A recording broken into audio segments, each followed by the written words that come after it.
The Sturgis Motorcycle Rally is simply one of the most compelling annual gatherings of people in the world. It's part theme park and all-American gathering. It has the simplicity of a cornball bike-in, and it's a public stage to express yourself. Everybody's here, from the original trend-setting raunchy bikers to tenured rank-and-file riders, artists of all kinds, and the curious general public. They all come to meet in the Black Hills and beyond to get a piece of this legendary event. You know, Sturgis is still the epicenter, but it has grown so much. It encompasses a whole, I would guess, close to 100 by 100 square mile area. Across the region, there are more scenic riding possibilities than you can ever get to. In and around Sturgis, there's a party atmosphere that goes on for miles.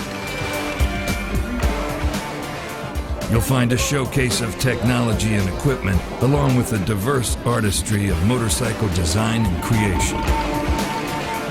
Because there's so much going on, you better come with an itinerary if you're going to catch the whole full flavor of what Sturgis is all about. There's everything you could ever imagine what to do if you're a motorcycle enthusiast, or a rock and roll enthusiast, or a shopper. The economics and importance of the rally are so good that the town of Sturgis, generally a conservative ranching and farming community of less than 7,000 people in the southwestern corner of Meade County in South Dakota, gladly hands over their community to the transient rally metropolis for nearly 2 weeks every August. The most remarkable thing about it is just how it happens. Yeah. You know, the change that this community goes through in a matter of a short period of time, and each year we do it. There are many stories that can be told here, but the best have to be about the people whose just plain hard work contributes to and illuminates the rally each and every day.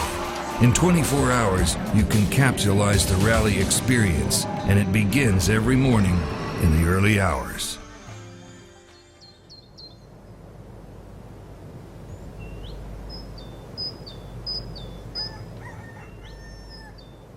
You know, as soon as the sun starts peeking up over the hills, boy, it starts up again, and bam, and it's within 30, 40 minutes, it's just, the rumble starts again, and the thunder, and, you know.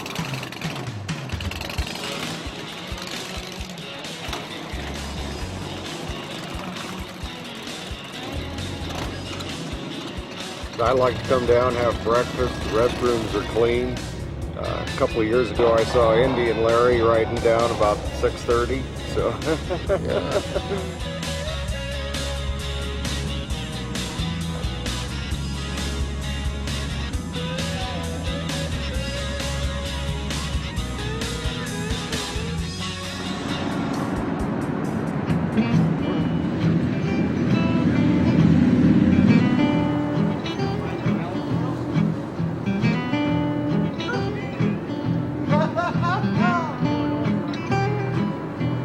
It's been 10 years since I've been here, and a little bit's changed here, but basically it's the same. Good people everywhere. Traveling light like everybody is, so we can move on, pack up and move on, you know. Right. A place like this, the guy's got showers here and hot water as well.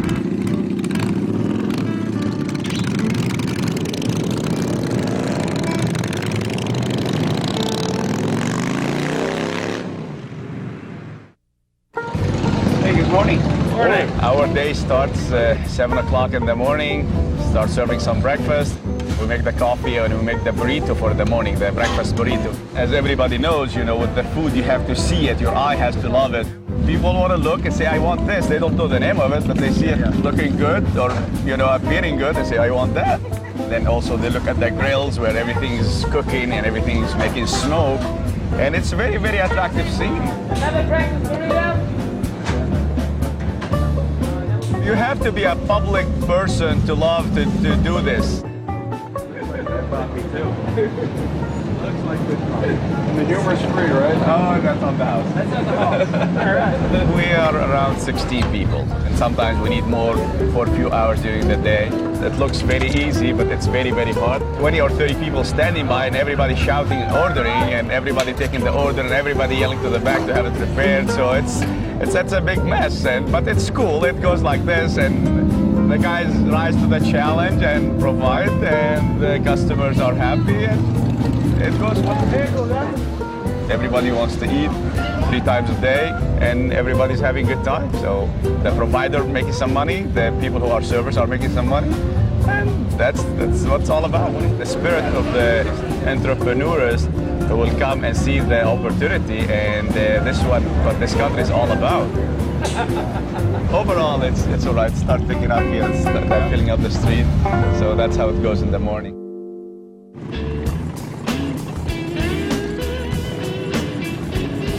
Through the day in downtown Sturgis, there's a huge surge of people that builds up on the street, making the less traveled morning hours a good time to move around.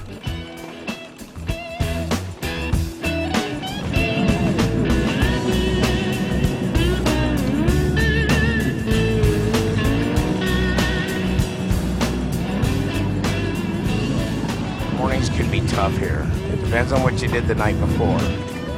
Well, as a vendor, you don't have time. Once the morning gets started, you don't have time to leave the tent again. So get your gear, get your supplies. Out here in the wilderness, a man takes care of his own duffel, so you got to get it all together and get ready for the onslaught. 600,000 people from around the world descend on a 4 square mile area. Everybody's pretty determined to get their stuff done. As the activity builds all across town, you either slow down and hang out on foot or get on with a plan for a big day out on the road.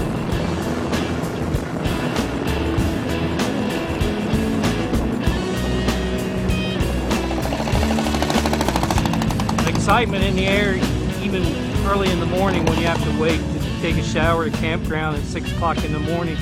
It's unbelievable that these guys stay out half the night and then they're back up early in the morning ready to go again. Everybody's got something different in mind, but they use that morning to plan it. Yeah, just a nice time to sit down, relax, and be able to find a place to park your bike and everything for a little bit. And then after that, get on and start riding. Some local people just put up with the rally. For others, their business is the rally. They live both the small town and the rally life. People from all over the world, all over the country.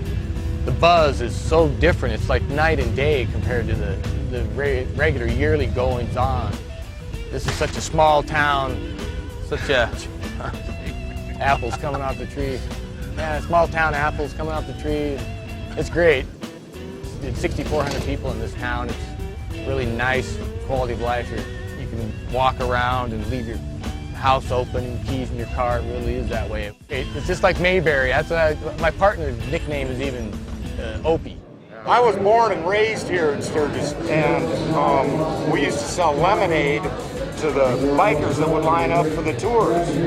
So that's where the entrepreneurial part of it came from.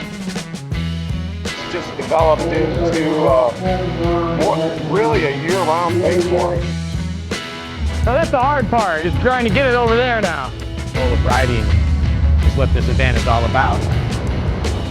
But it has turned into a big business. Tony and I have been partners in business for 15 years now. It's been a good partnership. We're the creative end of this deal. We went to art school together.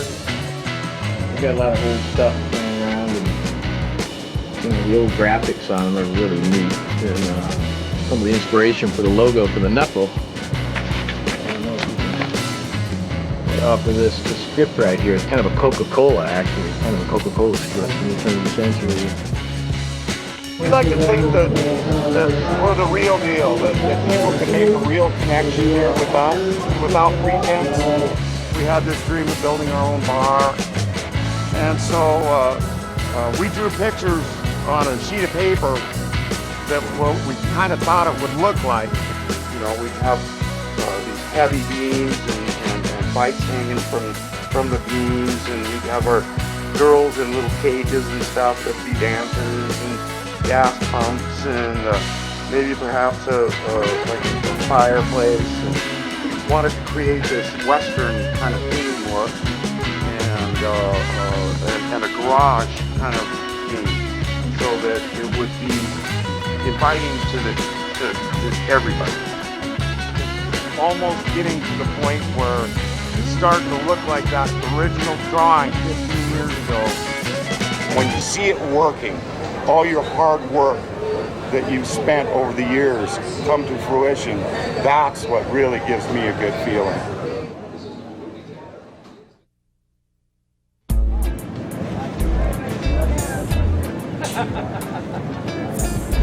Let us pray. Lord, holy protector and source of all blessings, we call down your holy power upon these beautiful motorcycles. Bless them with your protection and shield all who ride them. And may the blessings of your divine name, the Father, the Son, and the Holy Spirit be upon these motorcycles and those who ride them in safety.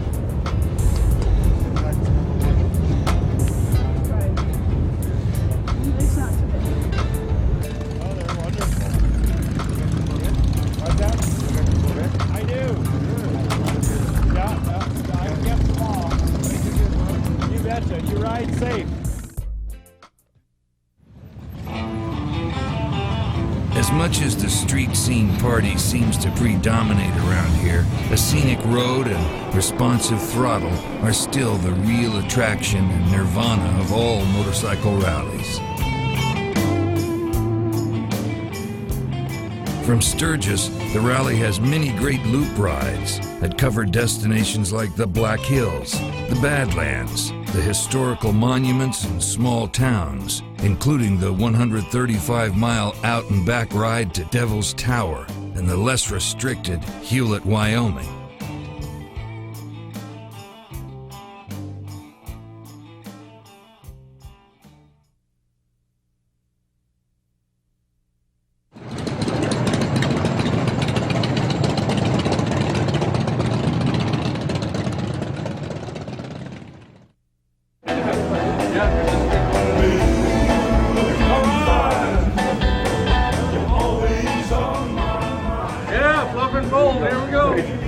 Honey, I'm home.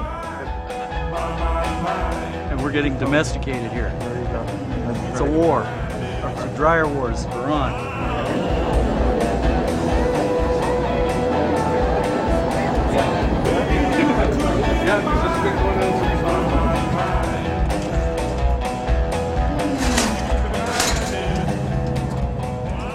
Tied. And they won't let you do burnouts in here either. Maybe late at night.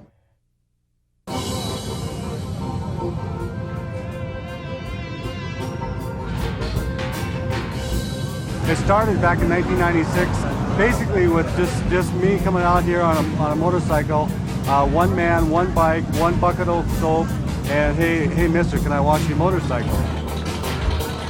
In a practical way, we get down on our hands and knees, coming under them instead of over them, and just serving them.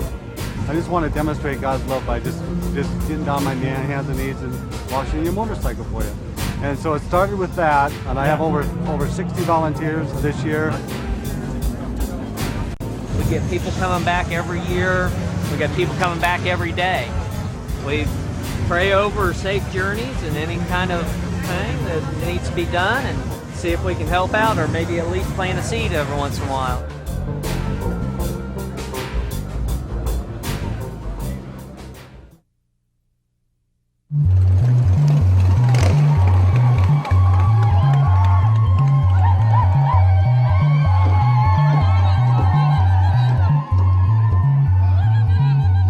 This is a sacred mountain to our people. We just want the same respect given to everybody else, every other church and synagogue in the United States. We want the same respect given to our church. Just hope that our biker friends and all our allies here in the county, in Meade County, and here in the Black Hills support us in our efforts to preserve and protect this mountain for our future generations. Every biker I've talked to has been real receptive. Everybody's just is not aware of that Matopaha, Bearview is the center of the universe, the church, their school, their hospital.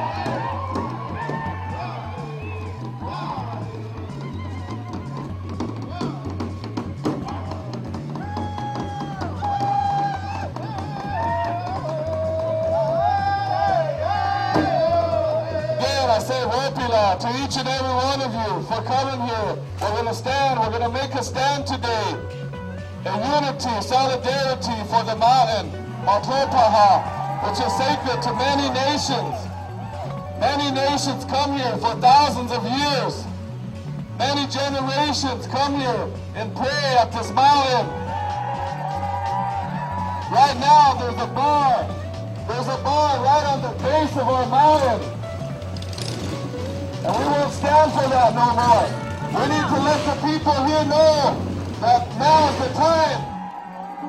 It gives me great pleasure and pride to be here with all our chiefs and our allies and our staffs. One thing I do want to say is as Lakota people will not exist if we lose our mountain. We're fighting for a 5-mile buffer zone. We will not give up that fight.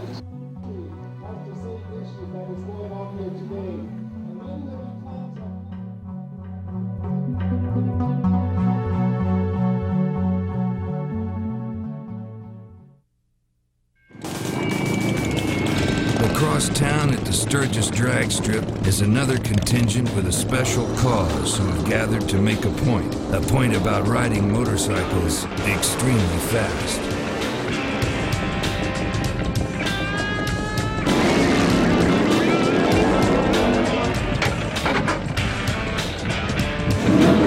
I'll go first, I don't care.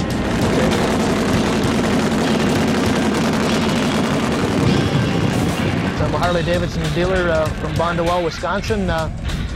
We do real well. We have a great time with our business, but drag racing's always been a passion of mine. I've been racing these things since 1975 professionally, and I'm very proud of what we do. Doc's a really nice guy. He's been at it forever. He's good for the sport. Well, I guess with drag racing, like any sport, getting across that finish line is number one. There's no room at the top, you know. There is no second place. Everybody wants to be there first. Competitive edge is there, and you gear up for it, and that's all you strive to do, you know. Yes, I would say racing is an extreme way to get yourself away from the whole world and everything about it.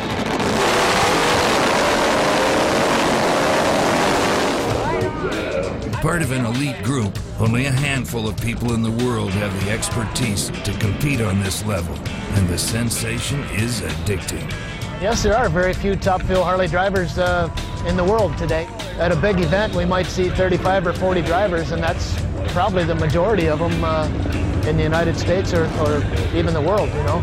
And I think there's some sort of innate problem with all of us that we feel we have to go these kind of speeds and drive a Harley-Davidson at these speeds, you know. Now these engines are built and they're stronger and they're bigger and they're putting more fuel in them and lighting it harder. The bomb becomes bigger and more powerful.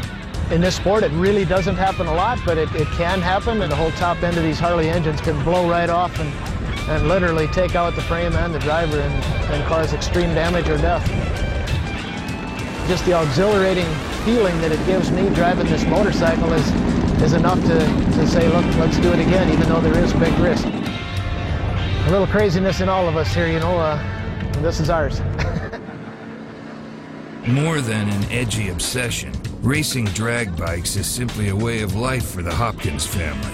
With his wife Rhonda and their daughter Kirsten, together they lead the racer's life. They do know that it is a passion that I have, and they say that if something happens to me, they'll know I'll go happy.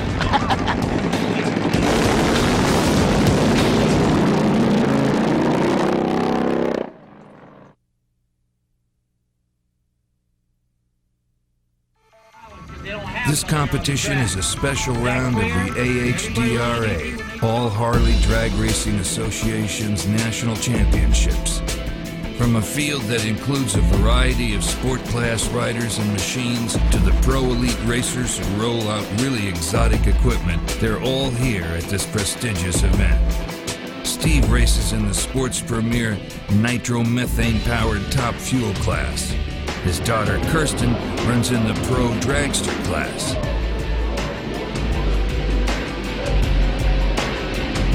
Yeah, this is a carbureted nitro bike here that Kirsten will be driving today.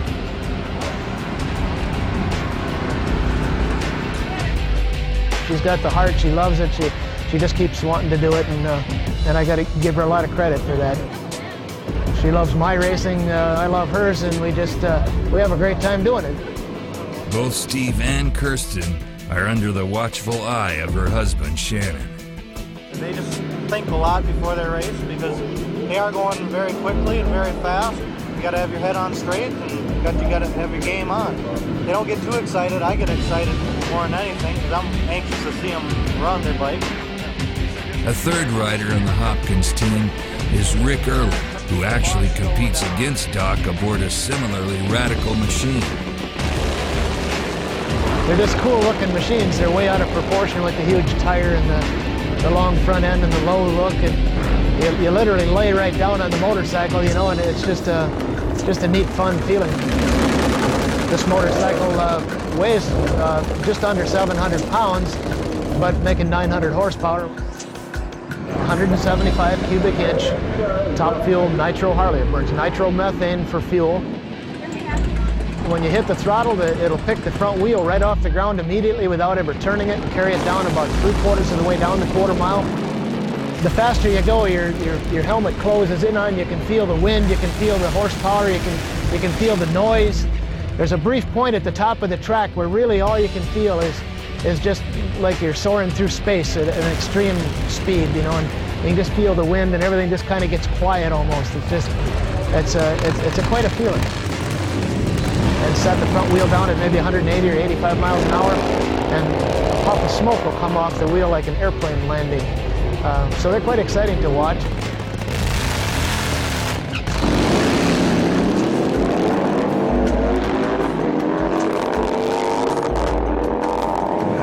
Obviously, we've got some precipitation coming through the area here, so we are on hold with weather.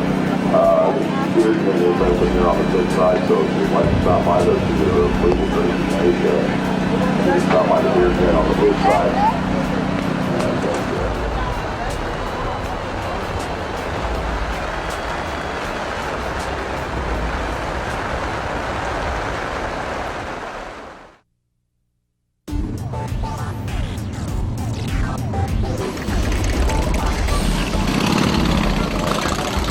By midday, rally activities are still building.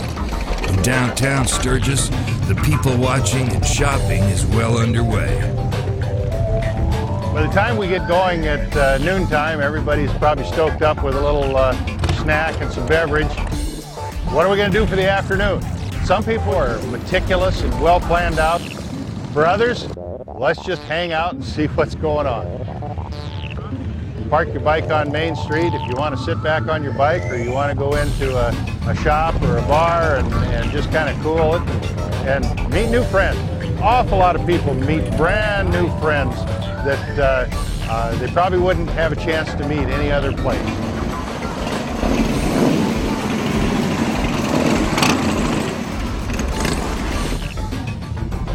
The crowds go up and down, but that afternoon, it's unreal.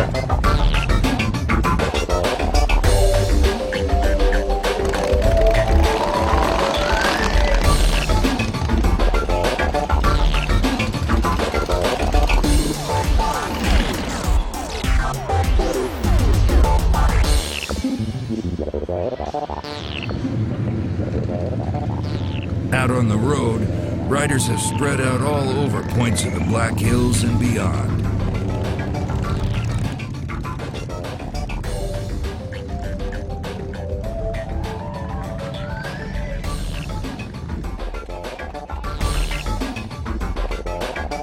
What is perhaps most impressive about the huge number of people here is the politeness and accommodating spirit everyone extends to one another.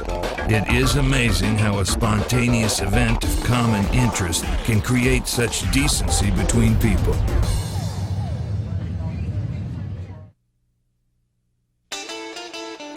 Motorcycling grew on the notion that it was always a way for an individual to make a statement. Today, the creative aspects in motorcycling are huge. The Sturgis Rally resonates this in many ways, including artistic expression, and the forefront of this is the three-dimensional art you can ride.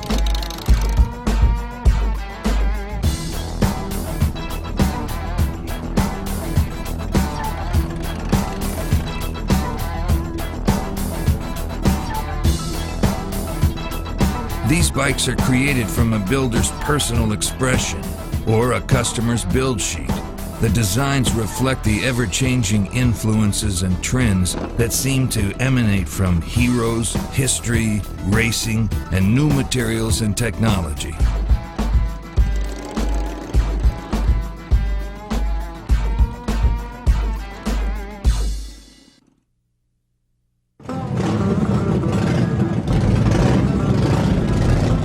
Midday is a great time to take the 30-minute ride from Sturgis to the town of Lee. It is a place with real small-town charm and history.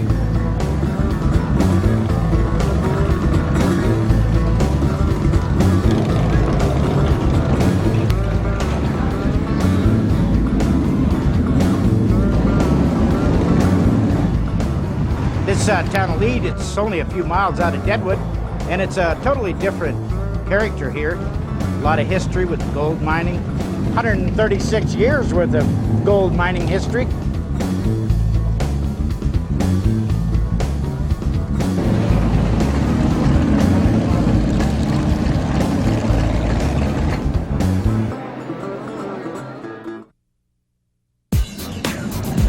Today, the locals have taken to the streets to attract attention to Lead's inaugural women's bike show and charitable fashion show taking place in the old Opera House, which is undergoing a restoration.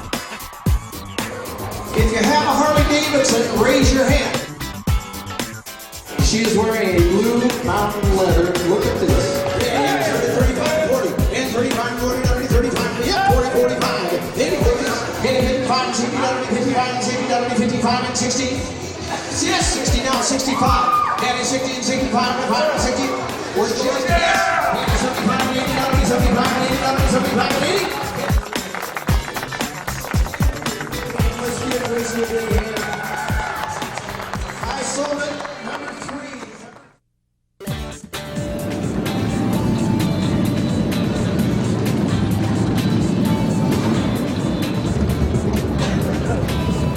I dig Lead because it's the biker chick capital of the Sturgis Rally. I have my 1956 Panhead here. It was once owned by Sylvester Stallone, and I bought it and rebuilt it. Actually, my husband Mike did.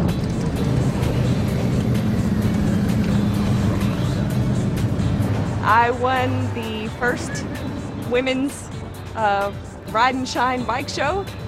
I won the People's Choice and first place, and it's a pleasure. I have a 2006 Boss Haas trike. I like them big. Everything in Texas is bigger. And that's it. There were so many good-looking bikes. I think everybody should have gotten an award. Over the years, motorcycle clubs have helped build motorcycling's social community. Here in Sturgis, the Jack Pine Gypsies' involvement in the rally goes back to the beginning in the 1930s, when racing and its stars were the big crowd attraction. And the flag! Sweet music to the spectators' ears. The thing about the rally is it was a motorcycle rally built around motorcycle racing. And now the party has so outgrown the racing. You know, it's not the short track heroes or the drag heroes anymore that, you know, you hope to see at the rally. It's the Hollywood heroes and people like that.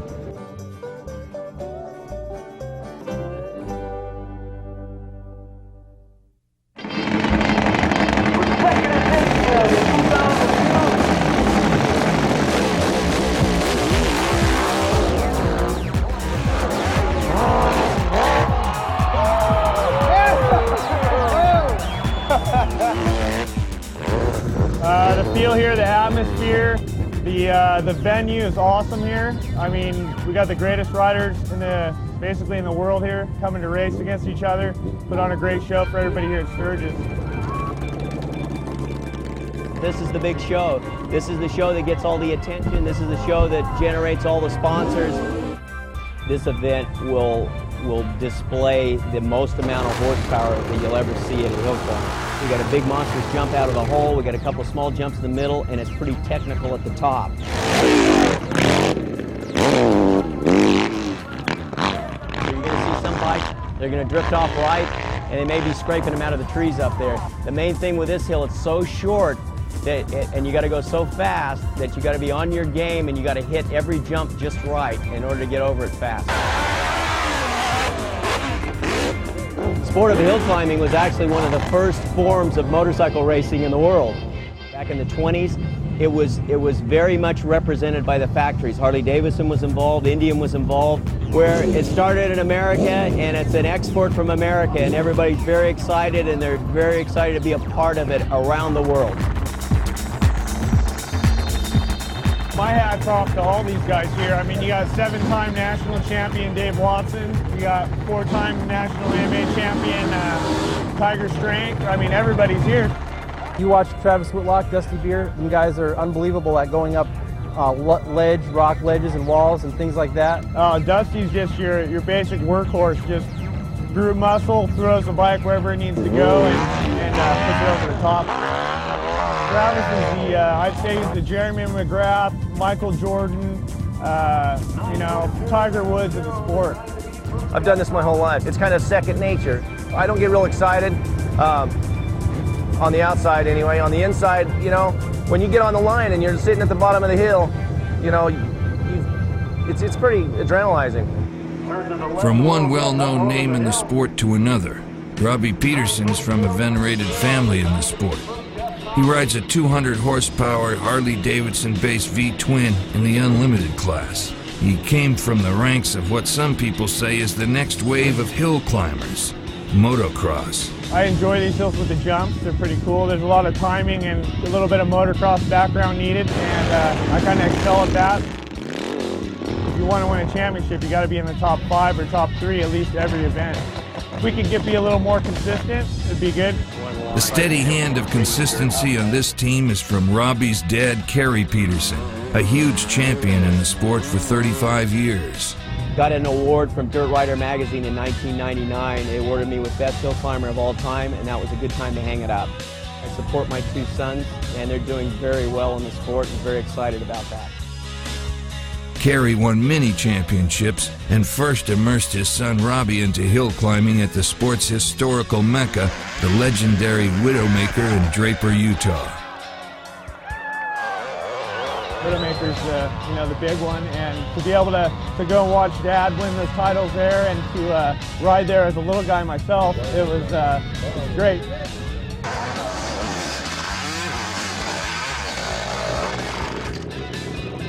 A lot of diversity in the equipment here.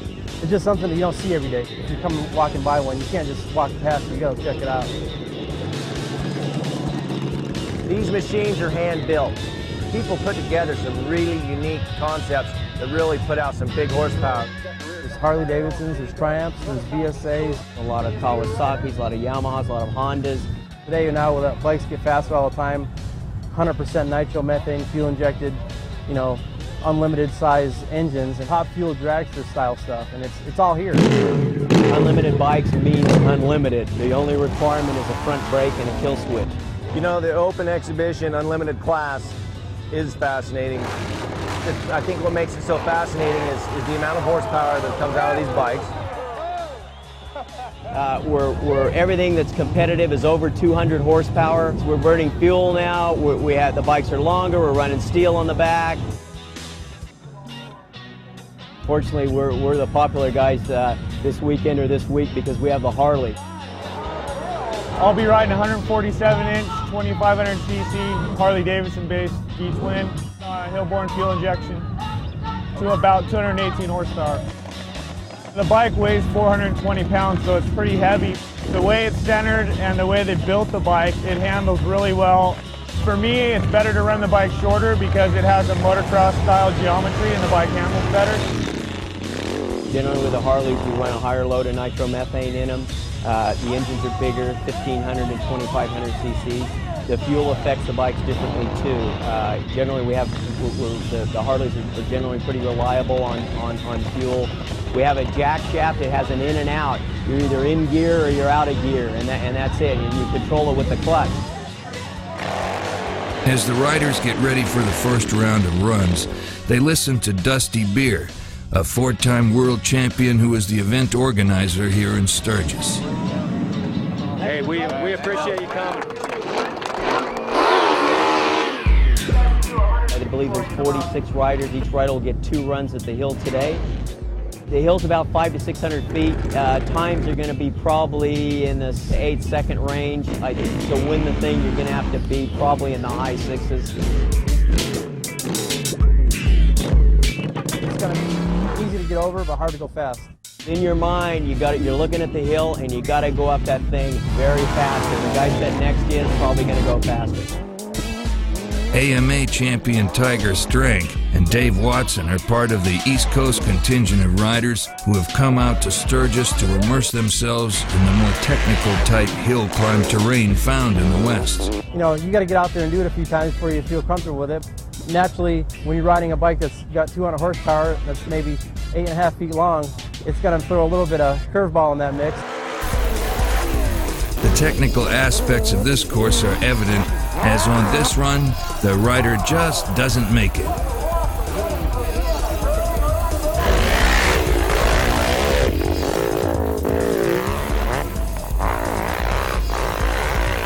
And this rider almost makes it.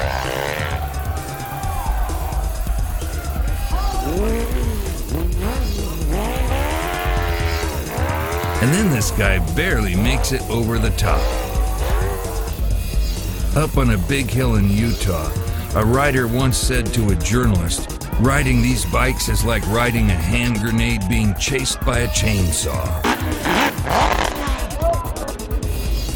In good hands, these bikes are liquid and fluid until they stop.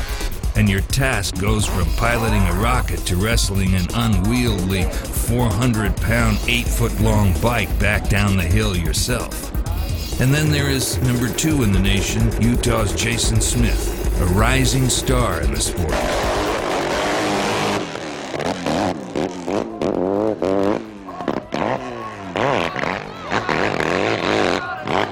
Jason shows this sport can really entertain, and that its pro riders are on par with any elite form of racing in the world. Travis Whitlock from Springfield, Utah, is ranked number 3. He's at home riding the corners and jumping ledges of Western-style hills. I steer the bike by standing up, using the clutch, lifting the front end, and using my weight. And you do a lot of body English on the bike with your upper body. You're really moving it around a lot.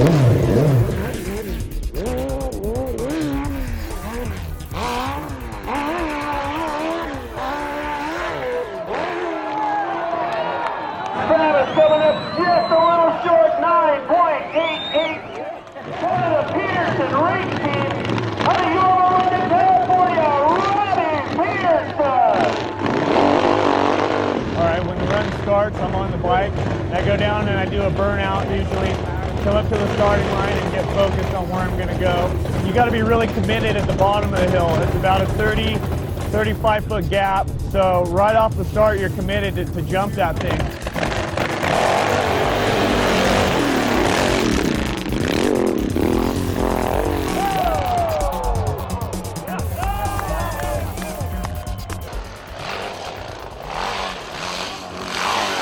So, whatever happened to the event organizer Dusty Beer? Remember how he was earlier described? Dusty's just your basic workhorse, just through muscle, throws the bike wherever it needs to go, and puts it over the top. And this is what it looks like. There you have it. Clean, fast, and confident. A maestro of the sport, Dusty Beer hits the lights with the first sub-9-second ET of the competition.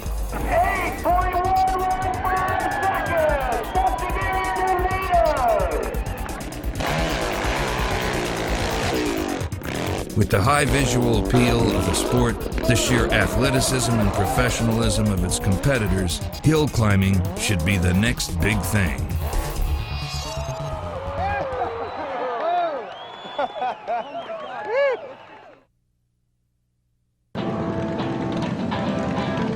By 3 o'clock at the rally, the day is settled in.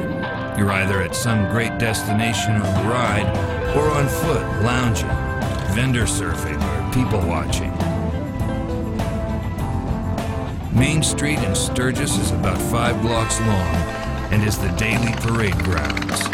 It used to be there were more eccentric people to watch on the street, but today the rally is so mainstream, the looky-loos far outnumber the extremists they come to see.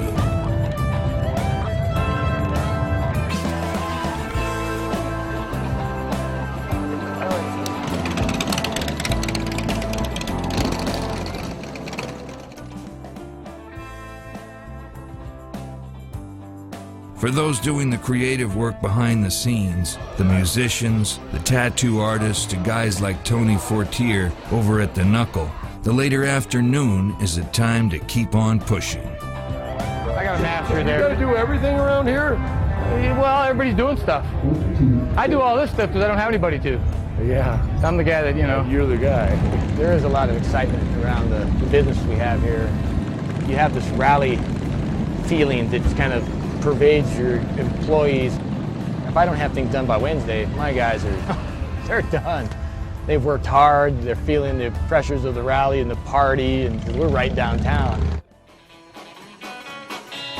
Okay, let me go over here.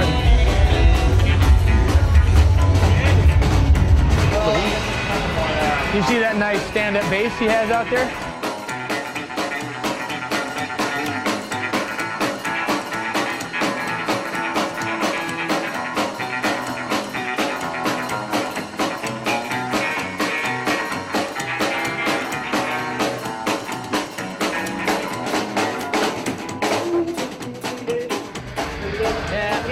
Kind of pinkish. Yeah, these colors, I don't know. The yellow needs to come up, doesn't it? Yeah, it needs to be printed a few times.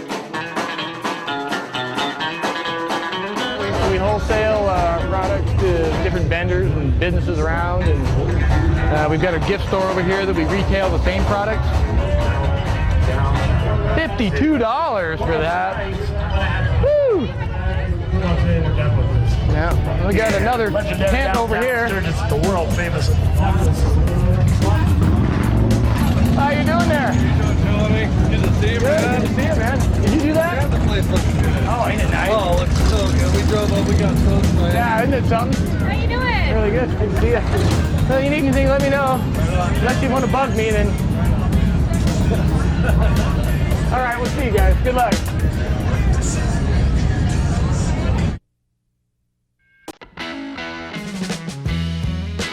My fascination with tattooing is really all the way back to the art background. I'm an artist by trade before I ever became a tattoo artist. And I'm strange for a tattoo artist. I have 2 degrees. I have a bachelor's in English, and I have an associate's in human services, which is like social work. And I'm very much a people person. And I found that tattooing is the one form of art that I can do all day, make a living at it, and be around people. Any other art form, you pretty much need to be a recluse. But it is kind of, in a way, kind of an empowerment thing. You know, people get to say, this is my body, this is what I want to do with it, and I can do that. Which kind of gives you ownership over your own self, in a sense. Nobody wants to see the same tattoo on somebody else. Definitely, women will have more tattoos, just not as large.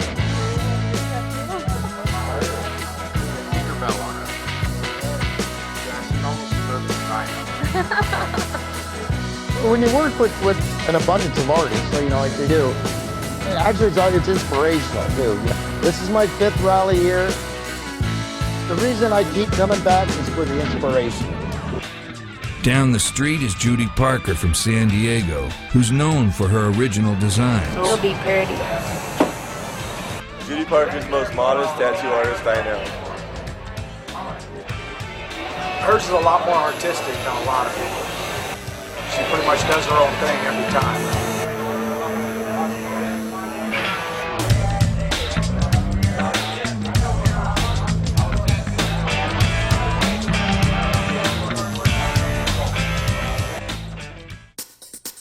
Another artistic group on the front lines serving it up daily for rally goers are entertainers. Creative, hard-working, risk-takers, these people express themselves at venues of all types. Musicians probably resonate the original biker attitude best with their common roots in rebellion and outcast culture.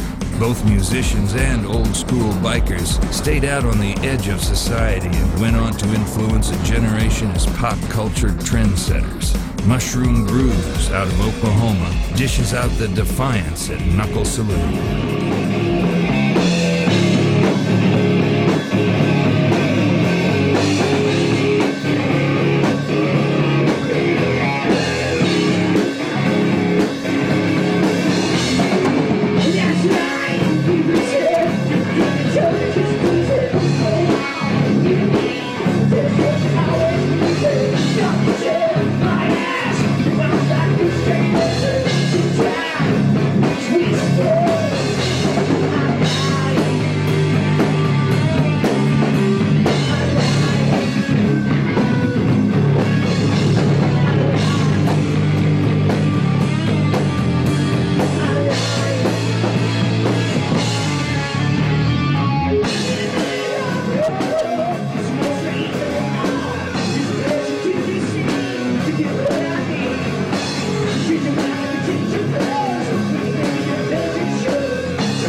Tried to do stuff that you don't hear a lot of anymore. We do stuff that we like.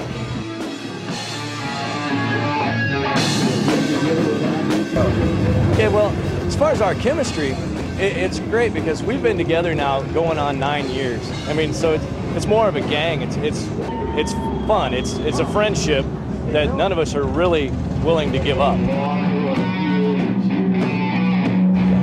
Well, you can have a great song, but if you don't have decent vocals and decent lyrics, nobody cares.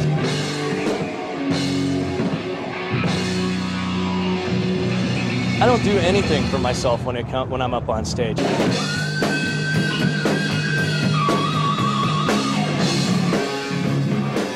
I want the crowd to have a good time. The only thing I feed off of is when they're screaming back at me. That way I know they're having a good time.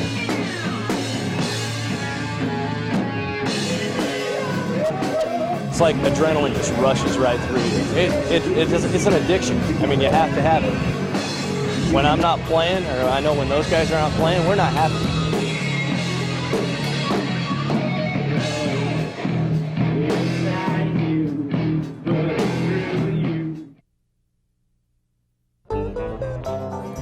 Another interesting character on stage in Sturgis is Ron Elkins from Fort Myers Beach, Florida.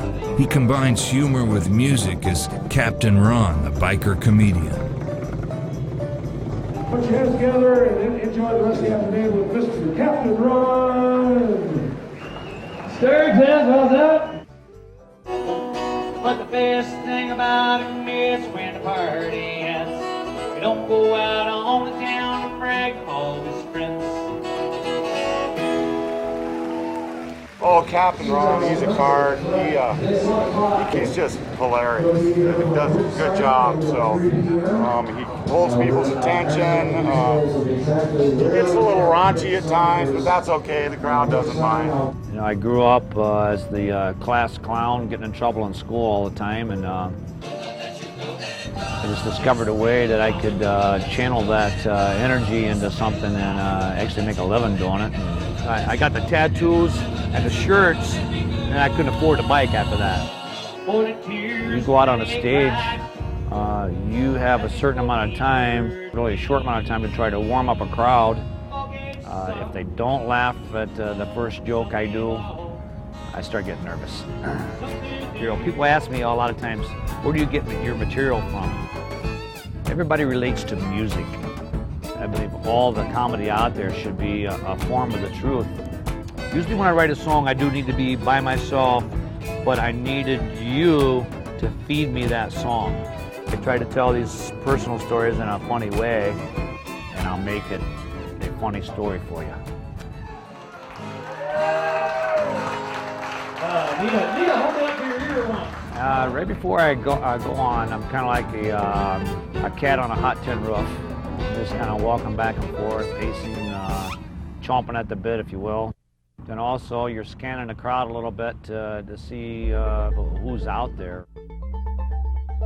I'm a little nervous right now. I'm getting ready to go on, and you know, it's the first night, but I'm ready to go though. All fired up. Thank you, Sturgis! I wrote a love song about Harley-Davidsons and women. You guys want to hear it? It's called 10 Reasons Why It's Better to Have a Harley Than a Girlfriend. You kick your Harley all you want, but she won't call the cops. When you turn her off, the noise actually stops. She doesn't complain when you buy her stuff about the color, price, or size. When you're stuck in jail, she's not being ridden by other guys. When you want to trade her in for a bigger set of twins, you get most of your money back. Thank you, thank you, thank you, thank you, thank you, thank you, thank you. I just metamorphosized, I guess, from being Ron to being Captain Ron. Even if I'm having a bad day, once I strap that guitar on and I go up there and I get a great reaction from the audience, I forgot every one of those problems I had. But the best thing about him is when a party hits, you don't go out on the town and brag to all his friends. I've done this now for 10 years. Being self-employed is the only way of life I've really known. Fun is my business. You know, for that hour or two of my life, I get this buzz. When I'm up there making you laugh, I'm actually working. It's my new CD just got today, so I hope it sells while I'm out here. I invested a lot of money, so let's hope it works out. What I've learned from this in my life and how it's applied to my life is that we're not here for a long time. We're here for a good time. If I can make you smile, if I can make you laugh, there's a big payoff right there for me.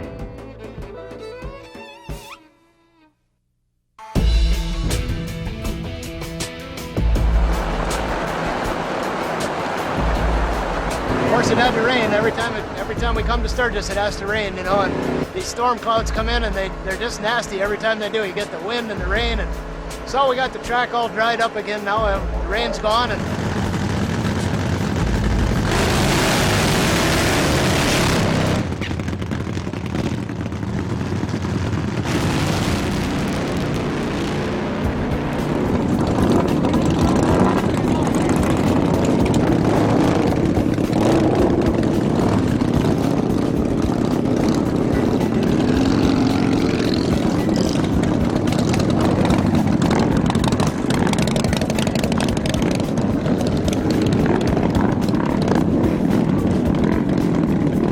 when your time has come, you roll your motorcycle up, your heart is pounding, and your concentration levels are focused to the point where you can think of nothing else. You look down the track, getting the perspective of the track and getting the motorcycle straight with the track is extremely important. If you're a little bit crooked when you leave that line, you're gonna have a hard time pulling this bike back because it goes where it's pointed. When you hit the throttle on that thing, you're not worried about the fans watching you. You're not worried about anything else except looking down the end of that drag strip and making sure you get there.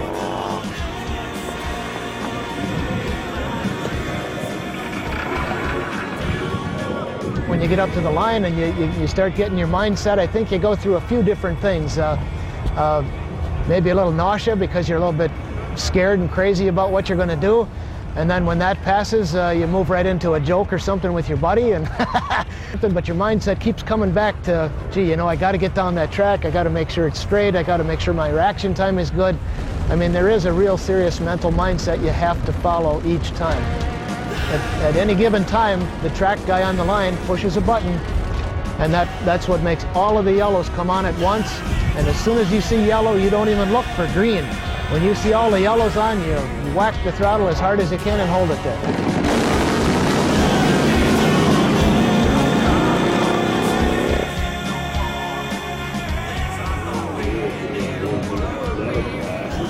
Everything ran real fine, except I shut the bike off early, and I don't know why. I lost my orientation. I wasn't sure where the end of the track was, so somehow I shut it off early and then slowed down, and then I realized I wasn't quite to the end yet. So next time I'm going to hold the throttle on the whole way.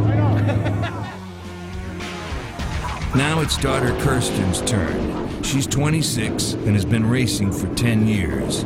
She rides a nitromethane-powered bike in the pro dragster class.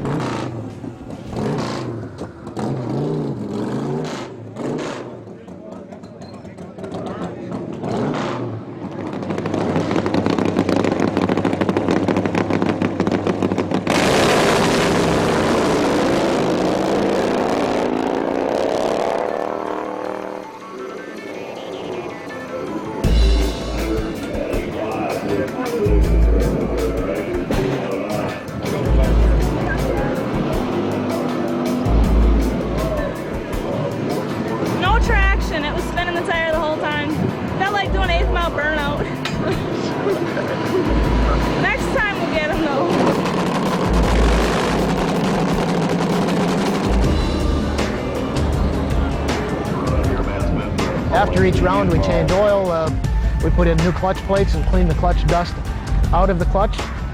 Bob Gutman is very good. He comes to every race that we go to. He helps us out. He knows the program. He knows what we need to get done.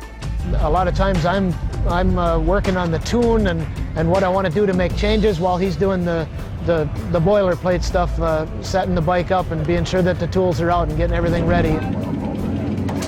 I think drag racing motorcycles can affect your personal life and how you react to things and what you do. There is an extreme amount of time and effort that goes into this thing. We do 42 seconds of wide open throttle on the track this weekend if we make it to the finals. Just the whole commitment thing of even getting out to this race, driving the distances we do. You compare that with 2 weeks of getting these motorcycles ready and ordering parts and putting them together and loading the trailers and then about a 16-hour drive out here. Just a few seconds as you're going down the track just makes it all worthwhile, I guess, in the end.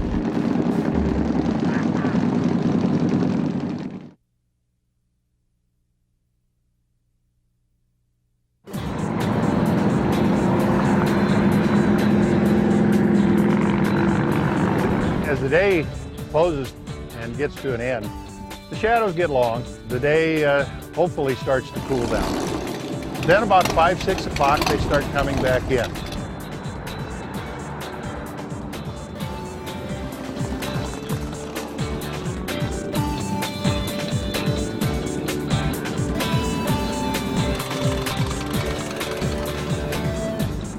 Yeah, there's a time of the day around dinner time, between 5 and 6, right around in there.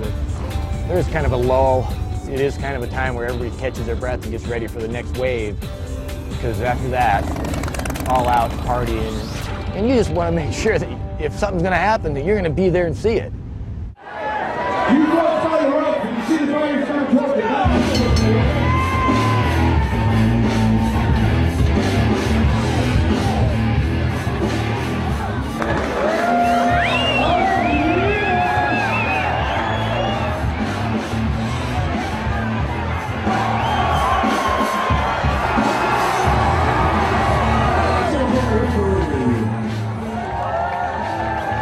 I love this sport. That's why I got involved. I started as a fighter. I have a black belt in jiu-jitsu. I'm also a kickboxer.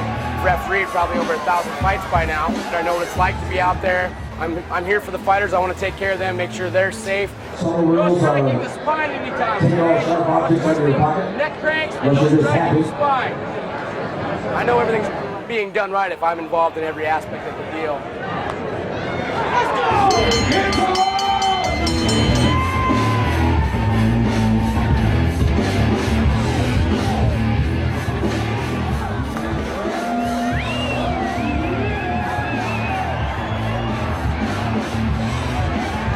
It's no holds barred style of fighting.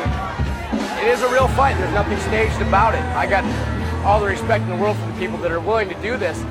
Any and everyone can do it as long as they're sober and 18 years old. 95% of them really have no formal training. Your average everyday Joe Blow layman can get out there and express his frustrations at the rally. So yeah, we have a wide range of people participating in our event. All right, so it's going to be Robert versus Nathan, Dwayne versus Jordan. You know, egos get involved. No one wants to be beat up in front of 1,000 people. We have a fighter's brief for every one of the fighters before they get on my mat. Let them know that, hey, I'm running the show out there, and I'm here for your safety. Okay? You can win the fight by KO, TKO, by your stuff in the fight, okay? There's not a bad seat in the house, and it's got that kind of gladiator feel. You know, you're looking down, watching guys fighting, and crowd participation is a big thing. I like to get the crowd involved as much as possible. Everybody that participates is here to have fun. We let the crowd decide who the winner is, and we go from there. Here we go, third and final round. All right, Sturgis, let's make some noise for these warriors.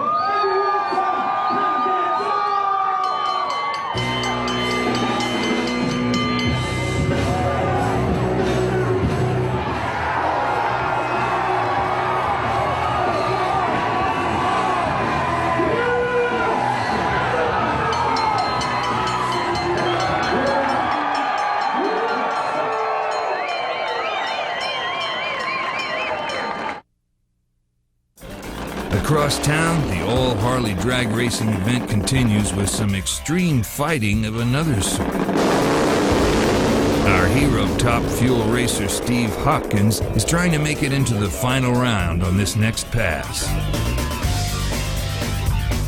He likes to just sit, relax, and think about what he's going to try to do on that pass, and just kind of blank his mind out from working on the bike because he likes to relax. Because otherwise he gets up to the starting line and he's all tensed up. Whenever you're ready.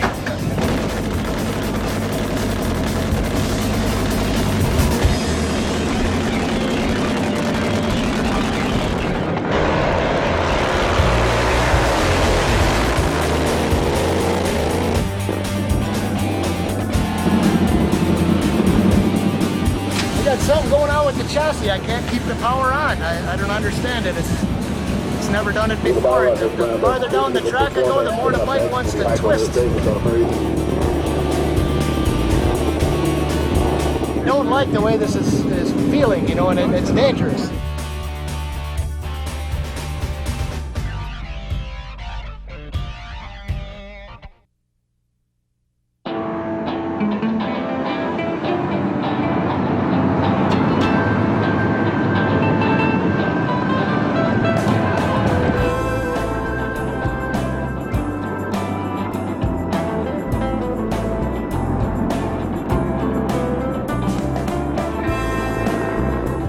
Beautiful sunset happens, the air gets cooler, and people are out showing off their bikes and their gals on the back and seeing what's happening, maybe looking for a parking place.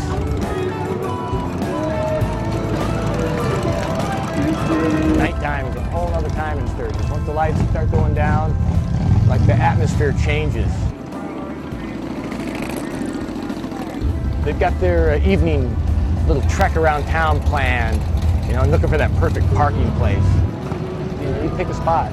There might be 1 or 2 or 3 spots, but you hang here for a while, go here for a while, go here for a while. Yeah, wash them all around a little bit and pick that one place you want to end it.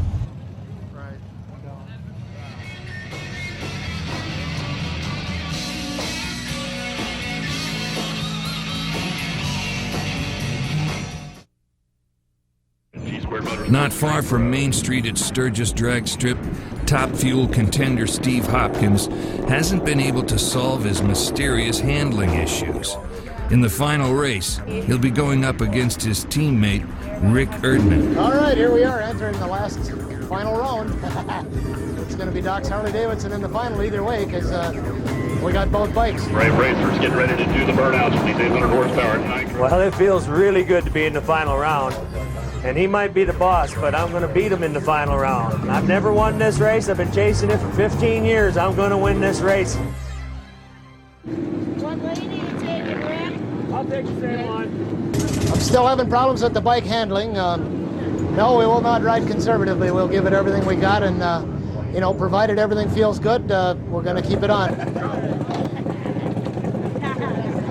Here on the tower side lane, racing out of St. Doc's Harley-Davidson dealership. Going against Rick Erdman.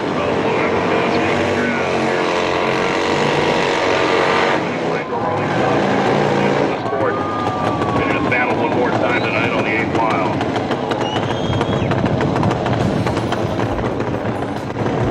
And a tough break for Steve Doc Hopkins as he pushes back with his Doc's Harley-Davidson entry here on the power lane. So the rider he sponsors, Rick Erdman of Lodi, Wisconsin, will take the event title in Screaming Eagle Nitro Harley Top Fuel as Hopkins encountered problems right after the burnout, and the crew gave him the shut it off signal on the starting line.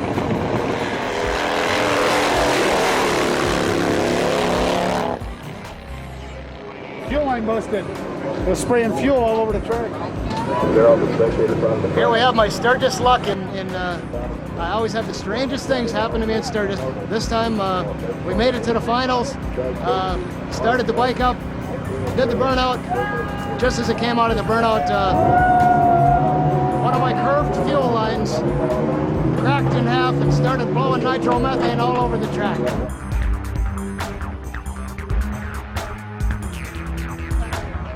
Panhead wins Sturgis. Not exactly how I wanted to win it. I wanted to beat him heads up, but a win is a win.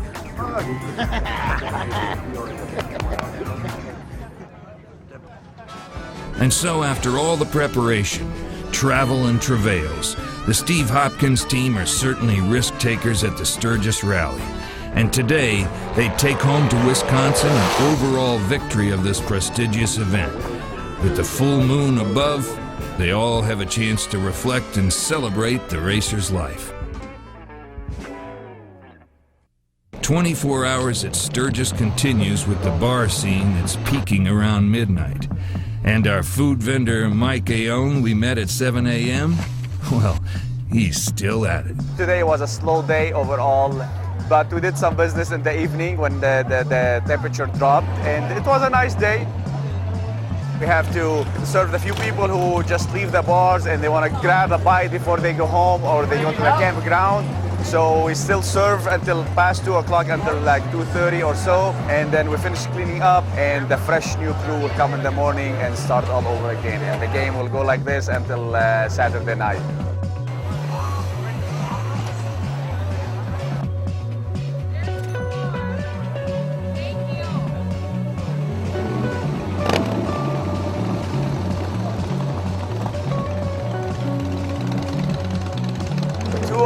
It's a very critical moment here in the life of Sturgis. 2 o'clock, all the bars closed, they stopped serving beer.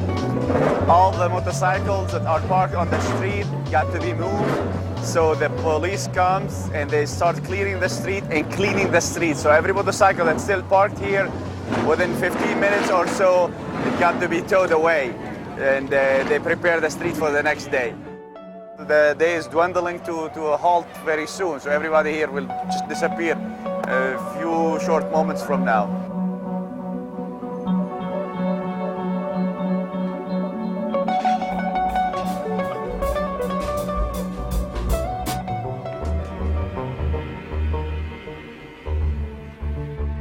I think this late night part of Sturgis, a lot of people don't really see it. There it is.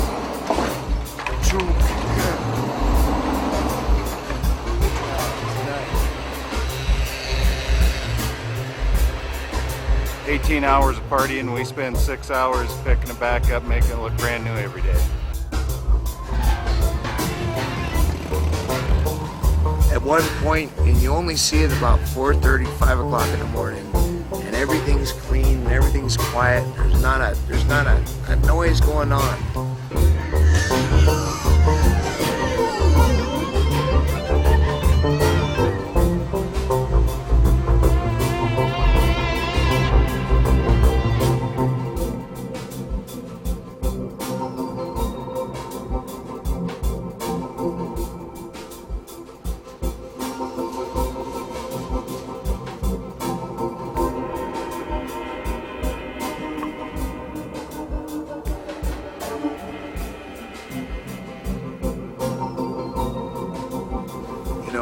It's the most peaceful time of the rally. The calm after the storm, but in the same respect, it's the calm before the storm. A few hours away, and boom, 9 o'clock, 9 o'clock in the morning, it starts up again.